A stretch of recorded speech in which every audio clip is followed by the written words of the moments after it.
Hey folks, so this week we delve into two short stories by two of the more prominent and important American short story writers, Nathaniel Hawthorne and William Faulkner. Before I get into the two authors, I just want to remind you all that this weekend on Sunday, the 28th, we will be completing our third short writing assignment. This is your last short writing assignment. It will be on. There will be a focus on Hawthorne's Young Goodman Brown, and I think I'm going to actually pair it with Faulkner's A Rose for Emily, just to sort of maximize your opportunities to really think in connected and comparative terms. It'll be another good exercise for you to have under your belt before you move pretty soon to working on your final essays for this class. So the 28th, last short writing assignment, like I said in a previous video, we will be dropping your lowest short writing assignment grade. So if you have a lot going on, I know this is a busy time of the semester. Again, you can be a little bit strategic about whether you decide to do the assignment or not. If you've completed the other two short writing assignments, you're happy with your grades, you may want to forego this last one since it'll be dropped. If you have not completed both other short writing assignments, or if you're not satisfied with one of your grades, then this is definitely an assignment that you want to do and complete. So just be aware of that. I will open under the assignments tab at 9 a.m. and you'll have until 9 p.m. to complete the assignment on Sunday. If you've made any alternate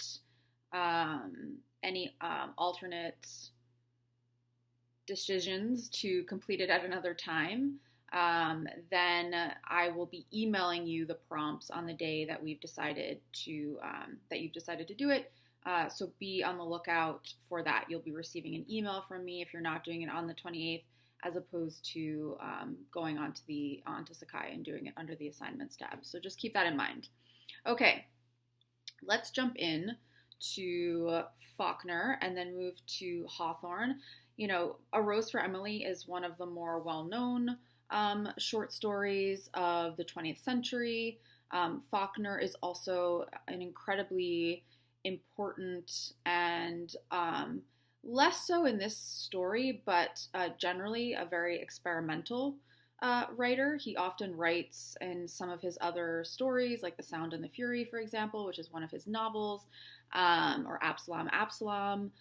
He writes in a really stream of conscience manner. He often will have pages of one paragraph. He will often forego any type of grammatical input.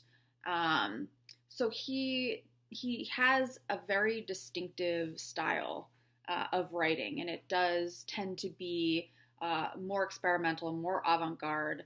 But in A Rose for Emily, we get more of a traditional narrative. We do have to sort of contend with the fact that he doesn't necessarily write in a streamlined way. He sort of jumps back and forth in time. We get flashbacks.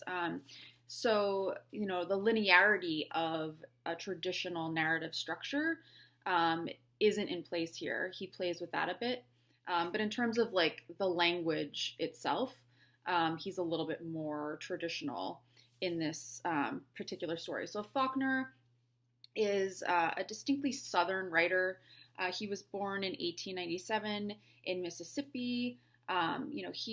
He grew up in a sort of white, middle-class Southern family. So he's really, and he's born about 30 years plus years after the end of the Civil War. Civil War ended in 1865. So he's writing post-Civil War, post-Reconstruction period, which was really marked in some ways by these traditional, well-known, affluent Southern families, plantation owners, for example, a real transition where, the owners of these homes, the families themselves, were working their own land with the emancipation of slaves. There is a real ideological shift that is happening in the South, and had been happening in the South before Faulkner was born. So this is an important context to really fully understand and appreciate some of the tensions that are going on in A Rose for Emily that we've started to pinpoint and unpack in our forum in regards specifically to this sort of presentation of, the old South, and then also, kind of the new South, the more progressive, modern, Southern perspectives. Faulkner also is known for writing quite a bit about racism. He's been accused of not being particularly kind to African Americans or women in some of his stories, though he himself has claimed to be very sympathetic to the plights of women and African Americans. He also writes a lot about family dysfunction. Hello, Grierson family. That is quite dysfunctional. So these are some of the themes that we see in A Rose for Emily are pretty common themes that he recycles and writes about in his works. So those are sort of things that are important to keep in mind. The context, the social, political, historical context, particularly of this transition between the Old South and the New South, this changing ideology, is also really critical to keep in mind when writing about Faulkner, when reading A Rose for Emily. That is the particular lens through which we should all be interpreting the story. There's a lot going on in this piece. It's a curious piece. Faulkner calls this a sort of ghost story. And it is in some ways. There are hauntings in this story. There's, clearly literal hauntings in terms of, the murder of Homer Barron, and also of, Emily's father's death, which we're not expected to presume that she killed him, but, his sort of ghost hangs heavily over the Grierson home, over Emily herself. And there's a lot to sort of consider in relation to Emily's relationship with her father. We know, comes from a prominent family in Jefferson. Emily is part of this sort of historical family that at one time, really before the story seems to be written, was considered affluent and a family to be respected. And obviously, we actually see from the town's perspective, right? We get this collective we here, the decay, the degeneration of this old, respectable Southern family, right? And we see the relationship between Emily and her father as being kind of centralized to one way in which this family starts to unravel a little bit and starts to become more an object of criticism and scorn. And on some level, we talked about how this is sort of, Dina said that, this is sort of like Bachelor Nation, where we have like the town, these nosy townspeople, gossiping about this family and what's going on inside and who's Emily going to choose to marry. And it's true to some extent, like they are, these consumers of this family and of the story and the history of this family. And there's part of their intrigue and interest is that, they're sort of like secretly thrilled that it is sort of coming undone to some extent out of jealousy, out of pride. There's this real kind of like slanderous and snarky attitude that the town has towards Emily and towards her family in general. the conflict between Emily and her father seems to be that he wants to keep her to himself. He doesn't allow her to have any suitors. He doesn't allow her to be married. The reasons for, and which was really traumatizing for a woman during this time, because, you know, a woman who was unmarried was considered, you know, sort of a spinster, and was, you know, ostracized in society. And it also left her in a really vulnerable position, in that she wouldn't have anyone to take care of her outside of her family. This is one of the reasons why the former mayor, Colonel Sartoris, sort of remits Emily's taxes after her father passes away. You know, this is supposed to be an example of the kind of Old South, this chivalrous Old South, where he, you know, sort of tells her essentially in no legal way that she doesn't have to pay taxes, because out of respect for her father and respect for the family and respect for the fact that she comes from a prominent family, you know, no respectable woman should have to, you know, worry about earning money or paying taxes. And so he kind of grants her this courtesy, or this leave, and keeps her pride intact by coming up with some story about why, you know, it's justified, so that she wouldn't feel like he was doing her any sort of special favor or any sort of charity, which would be really insulting. This is part of why, you know, the town, you know, sort of detests her, and why they view her as like a fallen monument, or a sort of social obligation, a duty that the town has to kind of withstand. So we do have, and then we have the new mayor and the new sort of government coming in, knocking on her door, being like, nope, that's not how this works. Like, there's no record here that you are remitted from taxes. But Emily, you know, is so, it doesn't affect her in any way. She's like, ugh, she's so disconnected and alienated from the outside world, partly because of her father's sheltering, partly because she has become, in being so sheltered, in being unable to really engage with the community at large, or with any sort of male suitors, she's become essentially a recluse. She's lost the ability to sort of socialize or engage with the outside world. And this too is like one other reason why the town is like, who does she think she is? She thinks she's so much better. Or it's part of her intrigue. Like, what's going on in there? What is she doing in there? This is also why it's such a big deal when Homer, who, it's important that Homer is a Yankee, so he's a Northerner. There's been talk about whether Faulkner was trying to kind of showcase the continued conflict or tension between the North and the South in the relationship between Emily and Homer, that the North is essentially like punished, that Homer dies at the hands of Emily.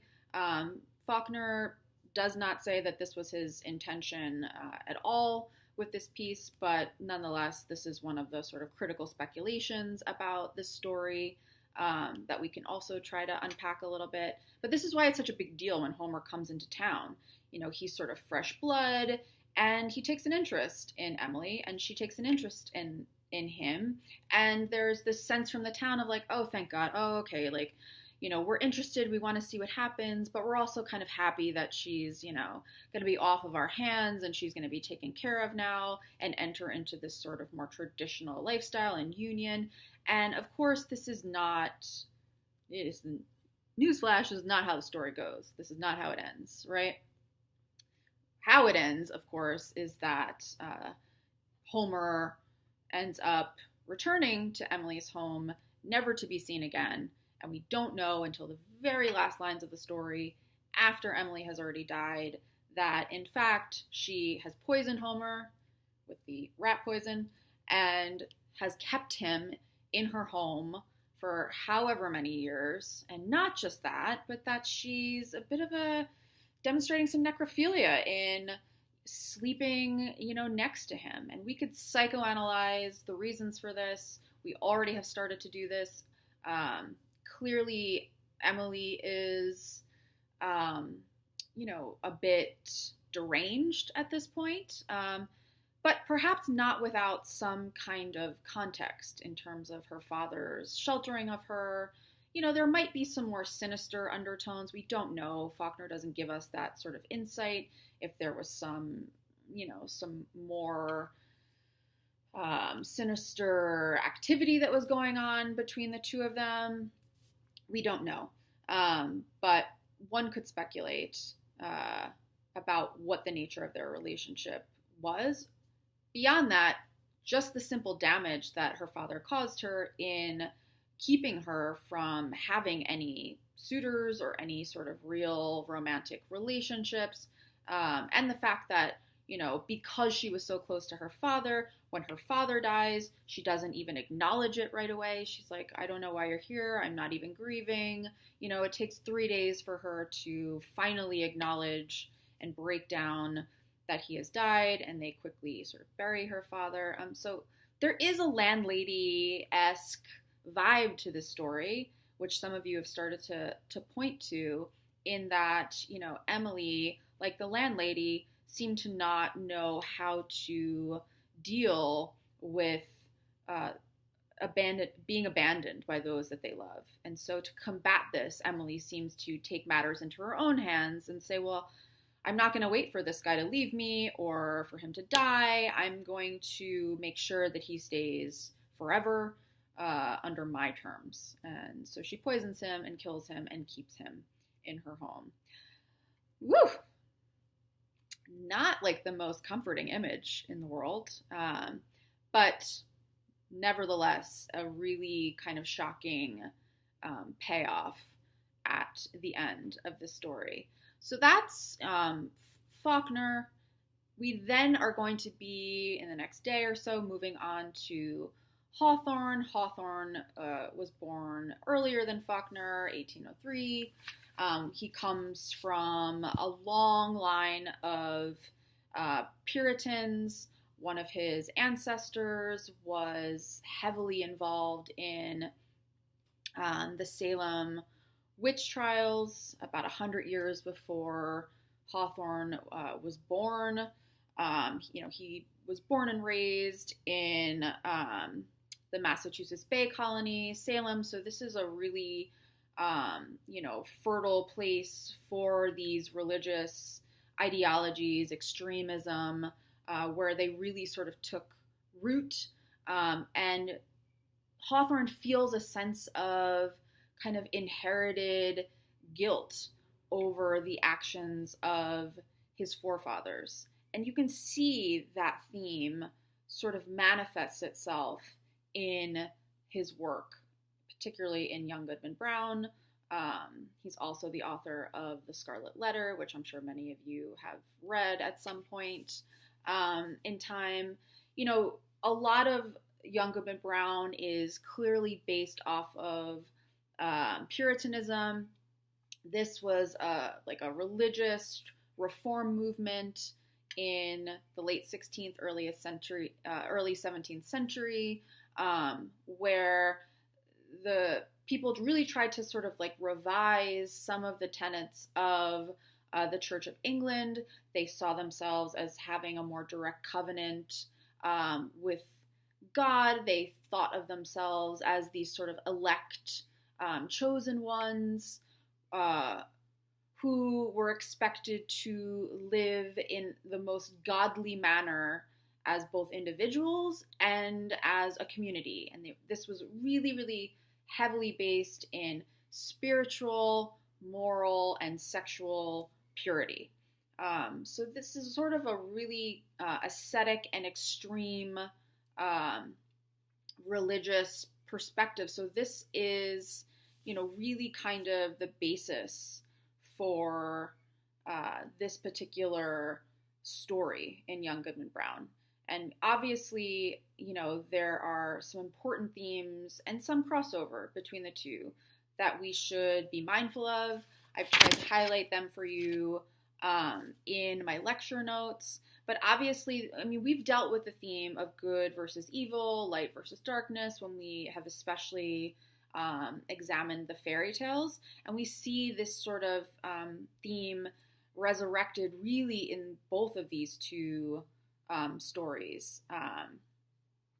So I want us to clearly keep this tension between good versus evil in our minds when we're reading both stories, and really think about appearances, right? What may seem purely good may not always be the case, and what may seem purely evil or purely bad, to be simplistic about it, also isn't always the case, right? In Hawthorne's piece, especially, we see even religious teachers, Goody Cloyce, who taught Goodman Brown his catechism, is also out in the woods on his sort of journey, worshiping the devil, right? So, there's a lot of eye-opening moments for Goodman Brown about seeing the dark underside of his community, those who practice such strict religious codes of conduct, of morality. We see the dark underbelly of their more base human instincts and actions. And this is also why it's important that the story takes place in the woods or in the wilderness, which is traditionally associated with more primal human instincts, right? The more he moves away from his town and civilization and domestic life, the more he is able to see the sort of dark side of human nature in other people, his community members, and also, really importantly, himself, right? This seems to be one of the more prominent issues that comes to light in this piece, is also an internal reflection on the self, right? And being honest with oneself. So we have good versus evil, we have guilt versus innocence, which is also a theme actually that runs through both stories, also which sometimes neither are purely clear-cut. In the case of Emily, for example, clearly she has murdered Homer Barron. This is morally wrong. She knows that, and yet we feel a sense of sympathy for her because of her past, because of what she's gone through. So while we can't necessarily or wouldn't necessarily excuse her actions, murder is murder, it is a crime, we also can't or wouldn't necessarily come down on her in such a specific way of this is like routinely wrong, even if we said this is routinely wrong, but look what she went through, look what she endured in her life. How did she get to this point? And Faulkner leaves us some breadcrumbs to sort of understand how she did get to the sort of mental space that she did. Alienation versus community. We see this happening in both stories. With Emily, her house is physically a barrier between she and her community and the townspeople. They're literally peeking into her windows, breaking into her cellar to try to pervade that boundary between the inside and the outside world. We see this also happening in young Goodman Brown, where the more he sees the sort of evil, the inherent evil in his community, he feels more and more alienated from that community, and more importantly, feels more and more alienated from himself. This also seems to be a critical theme that runs throughout. Memory and the past.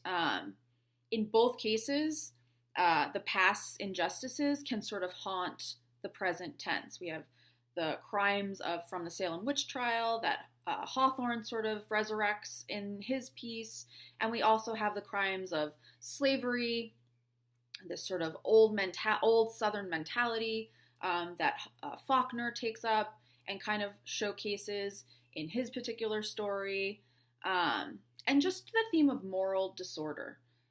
Also how this can be kind of a nebulous and ever-evolving term of what it means to be moral and what it means to be immoral. What actions constitute as moral, what actions constitute as immoral, and are they always routinely distinct from one another. So again, another theme for us to consider when looking at both of these stories sort of in conversation with one another, which is always sort of the goal, right? And not just these two stories in conversation with one another, but some of these stories may trigger memories of other stories that we've read throughout the course of the semester that may be fertile ground to really do a little bit more of a deep critical dive into trying to examine some of the connections and some of the distinctions between these two works. Okay, so that is all for now. We will be moving into Hawthorne tomorrow, and then we'll be finishing up early next week with another favorite American writer, Ernest Hemingway. We're coming kind of full circle here. We started with Hemingway. We're going to end with Hemingway and put him in conversation with a more contemporary and experimental writer, David Foster Wallace, in Good People.